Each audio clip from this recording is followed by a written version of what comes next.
Hey everyone, welcome back to Metaphysical Monday. I'm so excited. I've got Bette Steflik here to interview. She's a Feng Shui expert and consultant, and she's going to share with us some tips for the front entry of our homes and our bedroom.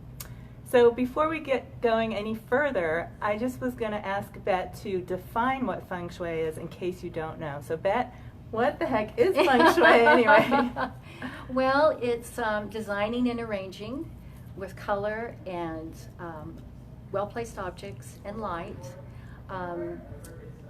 in your home, these objects and this light and this color, so that you are optimizing the maximum use of your home and positive energy. Yeah. But doesn't it also have to do something with like the way the energy flows in the house? Yes. Well, if you are then I would be getting into examples, but if your home is welcoming and open, then definitely you're able to grasp the opportunities that come to you.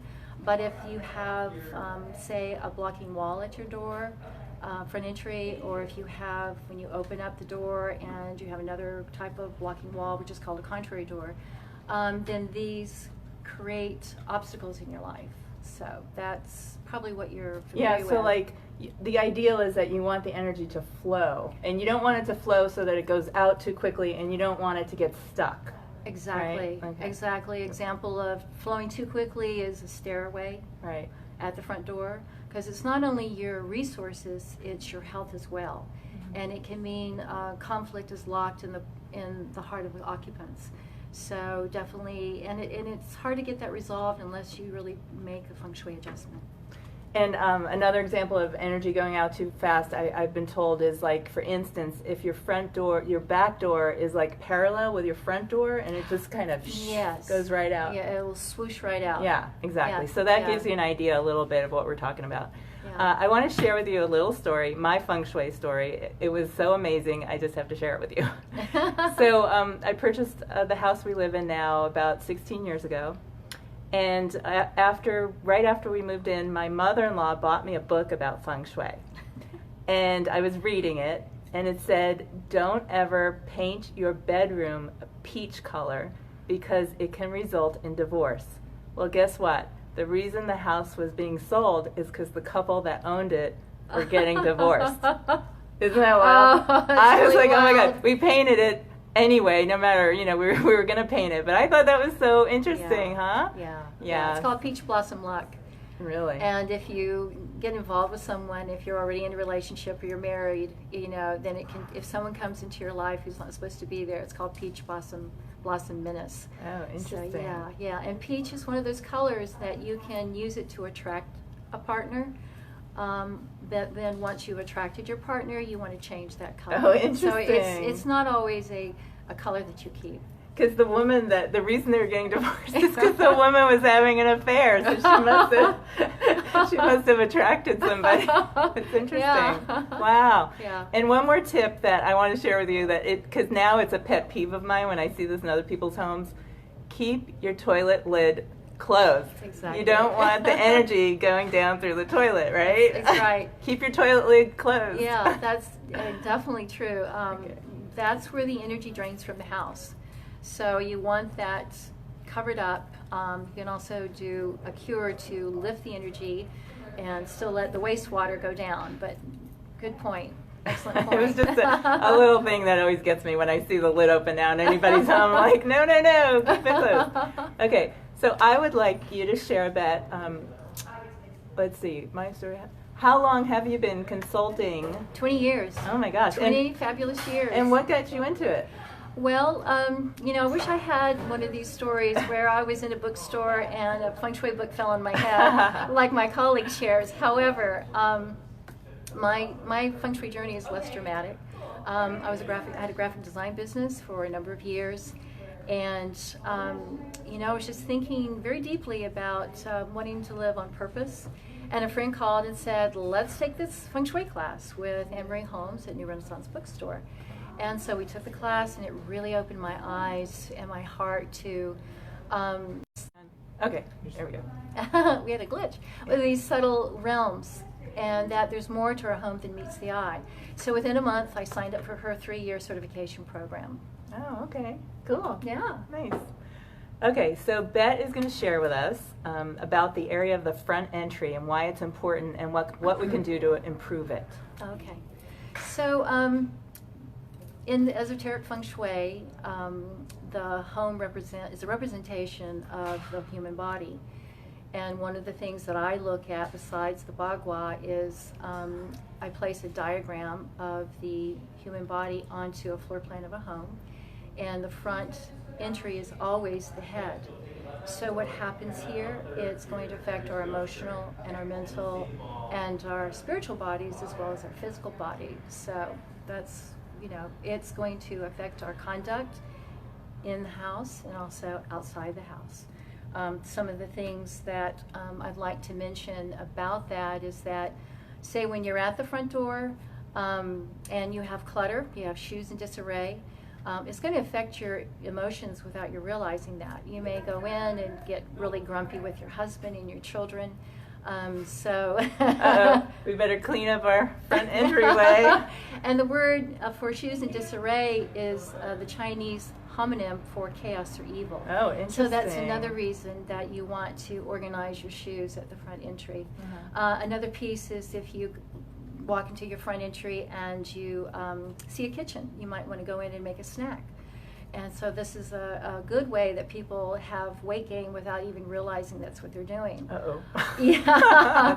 And another, if you go walk in and you walk into and you see your bedroom or you see a bed, then you may want to go in and take a nap. And then you can't really get anything done during the day. So, yeah. It is a threshold. That's what the front entry is. And it's a transition between the public space and we're entering into our private space, so that we want what we place here helps us release worry, conflict, distractions. And so what I suggest is a general way of arranging the space is if you can have a table, place a table there, place a lamp so that you have light, and that helps you with clarity. A plant brings life force, especially if you have a flowering plant like an orchid, is very beautiful. Also a peace lily, and a crystal. And when we get into talking about crystals, I'll talk about more specific, respond to the crystals that you have here at the shop.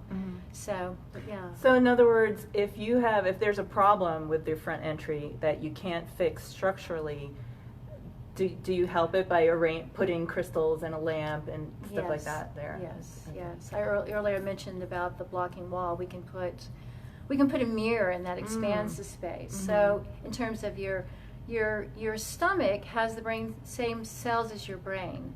So it has an intelligence. And when you're walking in and it sees a wall, it just starts to react. And some people get sick, some people have blockages at work. But if we have that expansion of a mirror or of an image that shows perspective, but like the master crystal, the quartz crystal, it's going to help you eliminate any outside influences. So that's what it does. It clears that.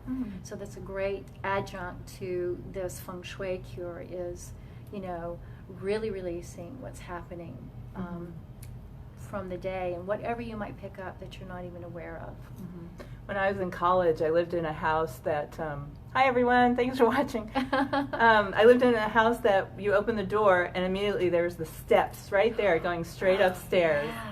And it never felt right. It felt totally wrong. Yeah, it just rushes right over the top of you, and you feel overwhelmed by it. But and it's that piece where it'll affect your heart.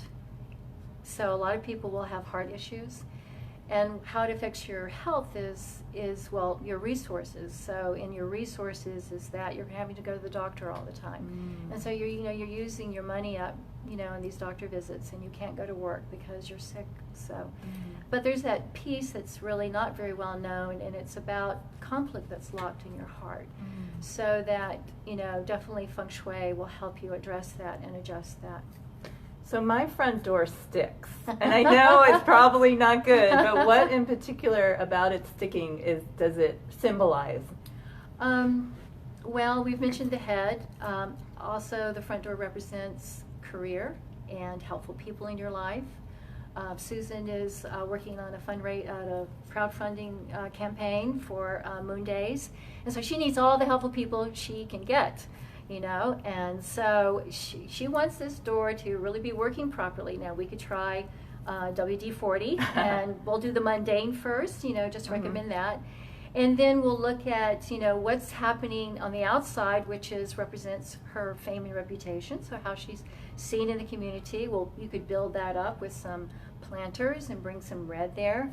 You know, on the inside, we'll take a look, and because we really want those helpful people to, you know, come in droves, you know, so that's what we do. In terms of the sticking, you know, you just might want to replace the door. Yeah, we try. My husband thinks maybe if we sand the top a little bit, we'll there try. You go. I mean, there are the mundane pieces, right? And then there's the Feng Shui. Well, I'm definitely going to stick. Hi, Lisa. I'm definitely going to stick some plants there, and I do have an amethyst there, but I'm going to add red. I got to remember that, Jim. Write that down. Yes. And wear red. Definitely. Okay. So we're going to share with you some crystals that will help with the entryway. Let's see. The first one talk about is optical calcite, which is this one here. I'm going to show everybody. Yeah. So it boosts memory and it facilitates knowing which information is important and then retaining it. Yeah. So this is a good piece to keep at your front entryway. Yeah. And I also see this as a crystal that you can use in your home office, so you can put it next to your computer while you're working. Oh, look at that's my shirt. Also, if you have a tendency to work from a laptop, then get a smaller piece. I mean, I think this piece might work, but you know, maybe a little bit smaller, and you can lay it on the pad while you're working, so it would help you with you know, clarity. Okay. And then the next one we have is quartz. Clear quartz. This is a big crystal, and it aids in concentration and unlocks memory. Yes. So what I love about it, it's a master healer, and it also clears negative energy, as she mentions, and it harmonizes the mind, body, and the soul. It creates clarity and balance, which is what we've basically been talking about with the front entry, is that we really want that clarity when we come into our home, is to really release everything. And this is what this master healer does, is it really helps you to release anything you've accumulated during the day. So beautiful crystal. This is a beautiful specimen, and this is about the size. So we're looking at 8 inches. This is the front entry can handle something like this, and that's really what you desire. Great. Okay, thanks. And then the next one is fluorite, and fluorite helps focus the mind as well. Here's a piece of a slab of fluorite. Isn't this gorgeous? Yeah. So it absorbs and it neutralizes negative energy. It brings order to chaos. I find that this crystal, the green is really easy on the eyes, so we can look at it for a long time without eye strain. So definitely one of those beautiful, beautiful crystals for the front entry. And then we have malachite. Malachite is good for intuition and insight. Here's a piece of rough malachite, and here's a polished egg of malachite.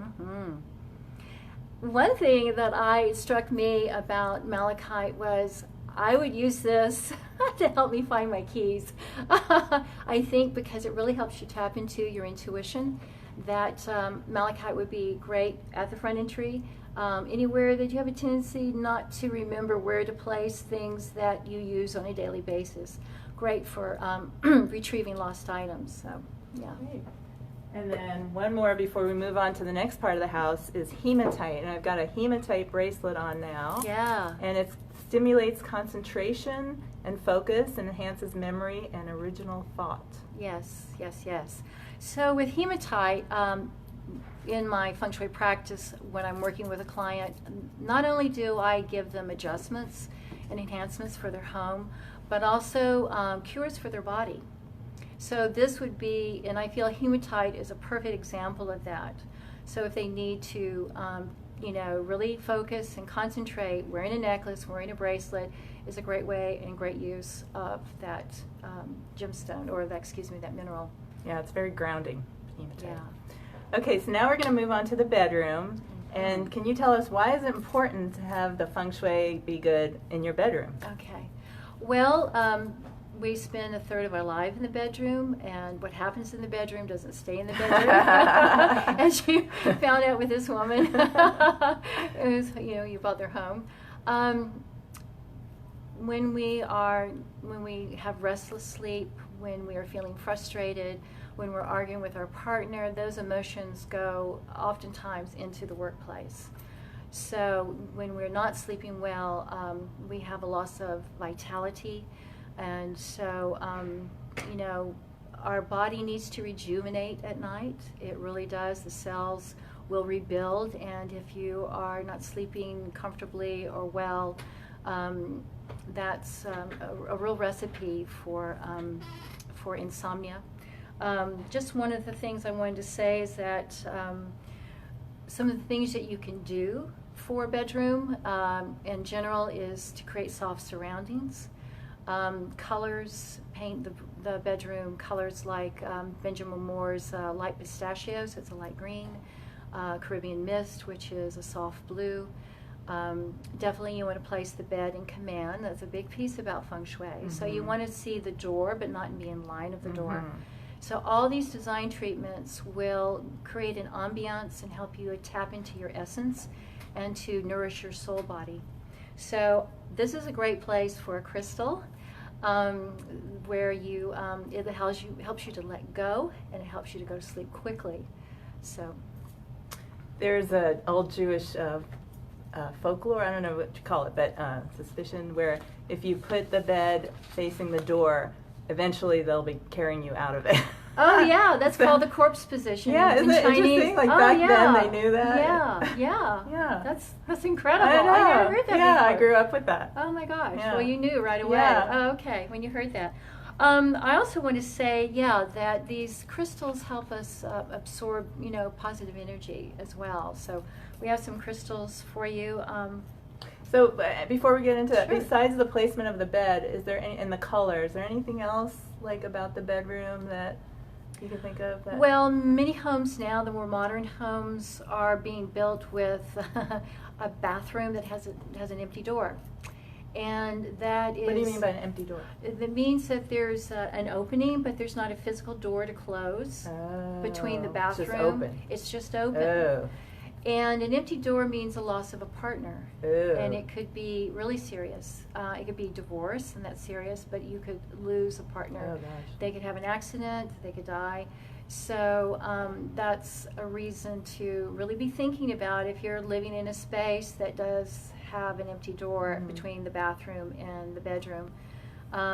If you have your feet facing a bathroom, it can cause indigestion. If you have your head on the opposite wall of a toilet, it can cause even a brain tumor. Oh. Problems with asthma. And so if you do have an empty door, if you can't get a door right away, if you put like a curtain up or some temporary Yes, definitely. fix. A bamboo curtain is probably the most effective because it signifies protection and safety. Cool, good to know, right? Yeah. Okay, so now we're going to talk about some crystals for the bedroom. To start off with, amethyst calms the mind and aids in combating insomnia. We have a big, beautiful amethyst chunk right here. Woohoo, look at that. Well, that's amazing. Yeah, I'll comment on these crystals after you, show 'em? after we show all the crystals. All right. Yeah. So there's amethyst, let's see. Rose quartz is always a good one. It will help you absorb loving energy and help sleep soundly. And then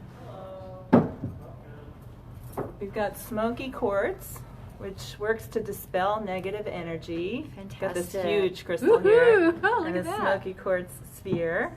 Love it. Oh, spheres are really, because they're refracting or they're reflecting a 360-degree view, so that you're bringing in that energy from all sources. Oh, and it's cool. projecting out. So, Nice. sphere is always really great. And then Oh, yeah. Oh, this is so heavy. This is a big selenite lamp that actually lights up. Oh, and wow. Selenite recharges energy as you sleep and realigns and clears chakras that are blocked. So this is a good one. That. Oh, I love that. We have different sizes of selenite. You don't have to get a lamp, but all different sizes. Yeah, very cool.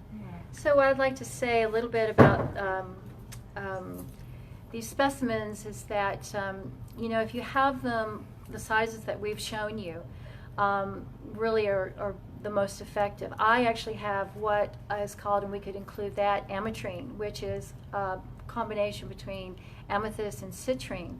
And I'll just share some of the qualities is that it relieves tension, it brings serenity, and it balances your mental stability. So for me, it has a real calming effect.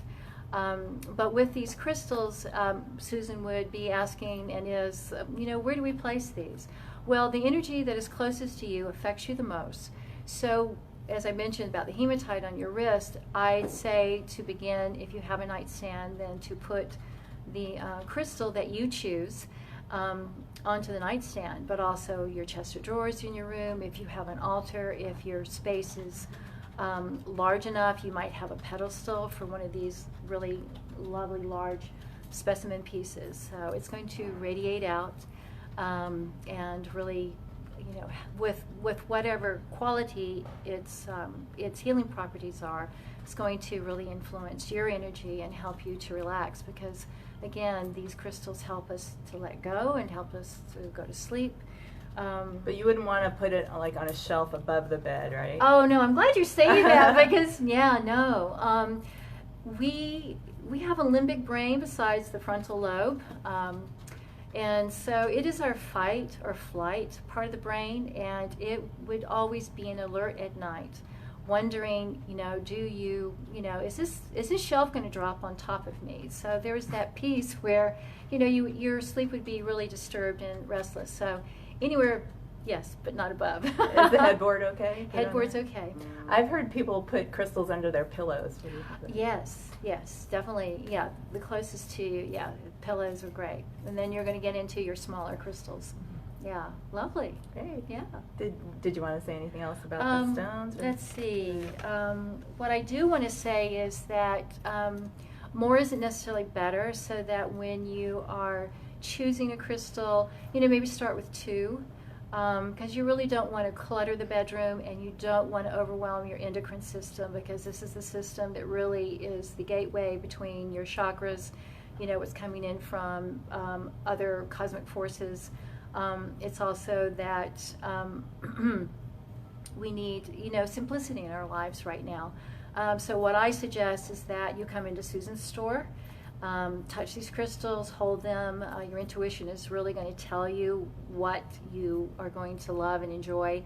One thing about the quartz crystal is that it enhances other crystals. The same with the selenite is clears other crystals. The same with the rose quartz, it also enhances other crystals. So these might be your base crystals, you know, the ones that you start with.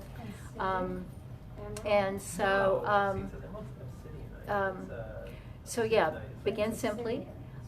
If you can't come into the store, if you're living across the country, then definitely go to her website. She has an Etsy shop. Go there and look, and you would find your intuition is going to tell you, and that's what I say. Tap into that intuition, and it will guide you as the witch crystal to use for the front entry and for the bedroom. That's what we tell people when they come in for choosing, if they don't know what to look for. We say, well, go with what you're attracted to, because it's your higher self telling you what you need. Beautiful. I love that. Yes, it's very true. Before you go any further, I want to let everybody know that we're open to taking questions. So if you have a question, please type it in the comments and we'll answer it for you. Yeah, on the front entry in the bedroom. So what I do want to share with everyone is that because I'm talking about the bedroom today and Feng Shui, is that I have on my website this Recipes for Living coloring journal, and it is, you know, if you want a sampling of how to work with healing modalities, this is a great book. There are 8 authors in this book, and I'm one of those 8 authors, so there's more information about Feng Shui in the bedroom that you would get that I don't have time to share today. Also, there's a chapter on auras and how to use that as a healing method for clearing. There's also one on sound healing and how to use your voice. Another chapter on there's a naturopath, and she's talking about how to address inflammation, and she has a beautiful recipe on turmeric tea. There's a woman who's talking about how to unlock your imagination, so using art to stimulate your creativity or enhance it even further. There is a gentleman who talks about holistic physical fitness. So all of these are on my website. Is it true that one should not have a mirror directly across from the entry door? Did you hear that? Can you repeat the question? And so anyway, you can find this on my website at www.shinmenfengshui.com. And there's a link at the top, and you just click on that, and it'll take you through the process of purchasing that. Also, too, I want to invite everyone to invite all of you to opt into my email list. You'll get a PDF of 27 design tips, bedroom design tips to maximize your health, happiness, and peace of mind. Cool. Yeah. Sounds awesome. Yeah. Okay, so we have got a question. Is it true that one should not have a mirror directly across from the entry door? Well, in terms of the school that I practice, which is the Black Sect Tantric Buddhist School of Feng Shui, that is not a problem. In fact, if you had a blocking wall, it would be a very good cure for that. So there are going to be some schools that will, and I can't really tell you which one, that will say that. Also in the bedroom, that's also a question mark. But for Professor Lin, mirrors are not an issue. Actually, it's a Buddhist concept. So everything, a mirror will absorb what is in front of it, but it doesn't change that. So what we're really looking to do when we're working with Feng Shui is we're looking to create flexibility in our life, and we're looking to absorb all the positive qi. But if there's something negative there, we can refract that back or reflect that back, but it doesn't have to influence our essence of who we are. So I get like a blocking door would be a door that's like right there when you walk in. What about like if there's like a side wall right there? Is that a problem? Well, let's just kind of like when you walk into my kitchen. Okay. There's a wall that. Yeah. So if you open a door, mm-hmm. and you normally you would open and walk. You want to walk into the large part mm-hmm. of the space. But if you open the door and there's a wall here, it's called a contrary door. And it means working hard for little gain. So all your efforts at work with your friends, you're just going to feel this frustration. Physically, your body will start to fold over your heart, so you end up having these heart issues and lung issues. So, I mean, there's the combination of the two. So a mirror here would be very helpful, a bell on the door. So the sidewall is equally as bad as one like right in front, or just not well, as bad? it's going to affect your energy differently, but it's still going to affect your energy. Okay. Yeah, so yeah, you need to adjust it. Okay, So good to know. I do. Thank you. Anybody have any other questions for us while we're still here? Let us know, because we're going to wrap it up. Any other last minute thoughts or comments? About the opt-in for my email address, I would love to help you with any of your Feng Shui concerns. So, I'm consulting, and it can be on-site or a telephone consultation. So go to my website, www.shinmenfengshui.com. We'll put it in the comments. Yeah. Or call me at 503-232-2543.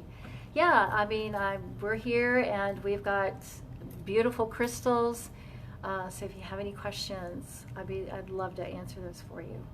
Great. Thank you so much, Bette. I really appreciate it. And thanks to everybody out there tuning in. We appreciate you watching. Hope you learned something. Thanks. Okay, take care. Bye. See you this Wednesday for Wednesday updates. Cheers.